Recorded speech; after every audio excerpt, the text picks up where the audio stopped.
Bonjour, aujourd'hui j'aimerais vous présenter une mind map que j'ai réalisée à partir d'un discours TED. Et là, il s'agit du discours sur good or better, ou est-ce que c'est mieux d'être bien ou c'est mieux d'être mieux. Et justement, ce discours a été réalisé par une scientifique qui s'appelle Dolly Chugh, qui justement a passé la plupart de son temps à étudier les comportements et à faire des recherches sur le cerveau. Et notamment, ce qu'elle note, c'est que le cerveau est fait pour créer des raccourcis, car il a des limites, il est limité en ressources, par exemple en termes de nutriments ou d'oxygène, et du coup voudra les économiser. Et par exemple, une de ses limites également est sa capacité à gérer les informations conscientes, parce que nous sommes bombardés par plus de 11 millions d'informations par minute, et justement, le cerveau ne peut en gérer que 40 à la fois. Et justement, comment améliorer tout cela? Alors, la première réflexion qu'elle réalise repose sur le fait qu'on cherche à être une bonne personne, à faire le bien. Et mais pour elle, il y a un vrai problème avec cette notion, et notamment dans sa définition, car la définition du bien est réductrice et justement diffère selon les personnes et les points de vue. Et cela génère des obstacles, notamment lorsqu'on cherche à être une bonne personne, à faire le bien, on s'empêche de s'améliorer. Et justement, c'est ce qui nous génère des limites, et nous met quelque part dans une sorte de boîte. La boîte à est-ce que je suis bien ou est-ce que je ne suis pas bien.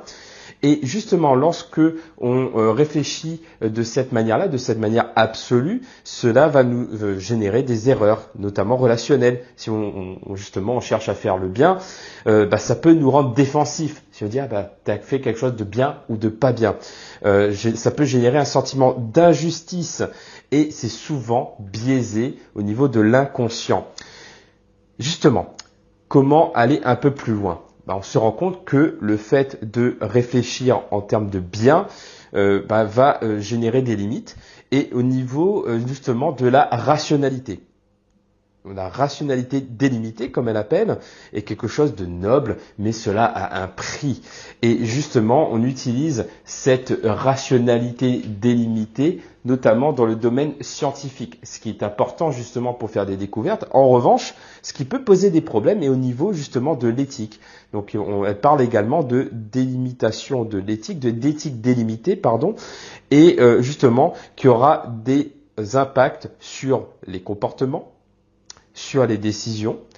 Et pourquoi je vous dis ça? Par exemple, si on prend les biais que l'on peut avoir au niveau social et au niveau des études scientifiques, donc si on étudie la masse, comme elle a pu faire Dolly Chugh, elle se rend compte que les biais sociaux génèrent des préjugés, comme par exemple que les blancs, les personnes de couleur blanche, ont plus tendance à faire du bien, à être des bonnes personnes que des personnes qui ne sont pas blanches, d'après ces études, malheureusement, et notamment aux États-Unis.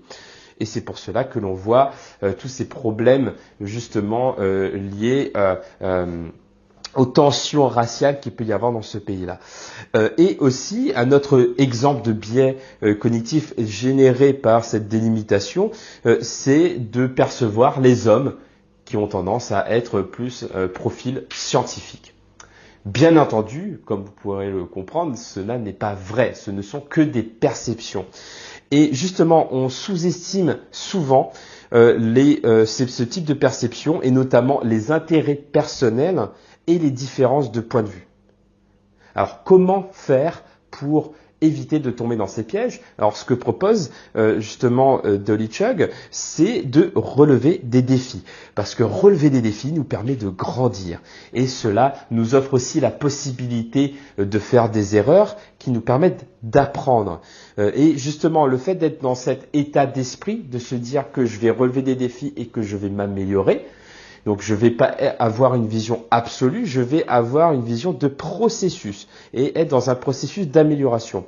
Alors que si je n'étais pas dans cette dynamique de défi et que je restais sur cette conception du bien, cela touchera alors à mon identité. Est-ce que je suis une bonne personne ou pas? Est-ce que je fais quelque chose de bien ou pas? Donc c'est absolu. La réponse à cette question, c'est oui ou non, ce qui est totalement en opposition avec le processus d'amélioration, avec le fait de relever des défis et de grandir. Et justement, le fait de se rendre vulnérable à cela, de se dire « Ok, je fais de mon mieux, même si je fais des erreurs », et ben c'est là qu'on s'offre les opportunités pour grandir et les opportunités pour apprendre. Alors concrètement, que faire? Que faire pour vraiment intégrer tout ce qu'elle a pu découvrir en tant que scientifique? Eh bien, c'est déjà à la question est-ce que je suis une bonne personne ou est-ce que ce que j'ai fait est bien? Ben, c'est justement de ne plus se poser cette question-là. C'est vraiment de transformer cette question en est-ce que c'est suffisamment bien? Est-ce que c'est suffisamment bien? Parce qu'avec le suffisamment ou assez bien, eh bien justement, je rentre dans cette dynamique d'apprentissage, je suis en observation de mes erreurs pour pouvoir apprendre et évoluer. Donc voilà moi ce que j'ai pu retenir et comprendre de ce discours TED. Et si vous voulez aller un peu plus loin, je vous recommande d'y jeter un œil et de regarder également ce que nous proposons sur le mind mapping, parce que oui, je réalise cette mind map dans le cadre de ma préparation au championnat du monde de mind mapping, et vous pouvez vous aussi progresser, utiliser ce puissant outil pour mieux mémoriser et mieux comprendre. Et pour cela, nous avons mis un lien en dessous de la vidéo pour que vous puissiez explorer tout cela. Merci.